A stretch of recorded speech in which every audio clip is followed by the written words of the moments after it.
Welcome back, fellas, into this new video to Express. Today I'm going to be showing you in a very easy way how to get started in downloading and install the Claude AI into your laptop PC in a very easy way. So the first thing you want to do is to look out for the browser tab. I'm going to open a new tab and look out for a new window.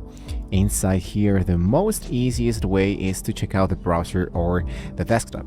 So the difference between why would you like to use Claude into your computer instead of an actual browser is that the standard web browser goes from around 10 to 12 seconds. The official desktop application runs from less than 3 seconds. There is a system quick entry. There's no trapped into a tab.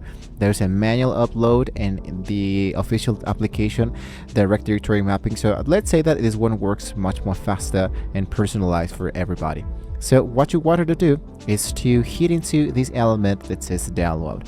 Where it says get apps and extensions, you go for the element that says download. And here you should be checking out the element that says the mobile. This is for mobile elements. Or if you scroll a little bit down, you can be seeing the element that says download for your desktop. Here, what you wanted to do is to look out for the element that says download for Windows. And just like that, it will be popping up this new section where you can see that here is the Claude setup. Now, just like that, what you wanted to do is to click into show this into the Finder. So you can double click the Claude setup and you can see that the actual application will be downloaded right away. So you just needed to wait till the application has now been successfully done and you don't have to do absolutely anything else.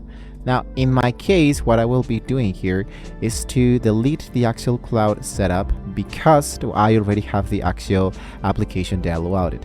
So what I just needed to do is to head over back again here into Claude, open the actual element, and just like that, the Claude has now been successfully installed into my computer. So as you can see, this actual process actually works really fine.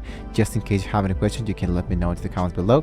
Thank you guys so much for watching the video. Remember that here are the elements to open, to launch, and you are ready to toggle this directly to the taskbar whenever you actually needed it. So thank you once again for watching, guys. See you next time.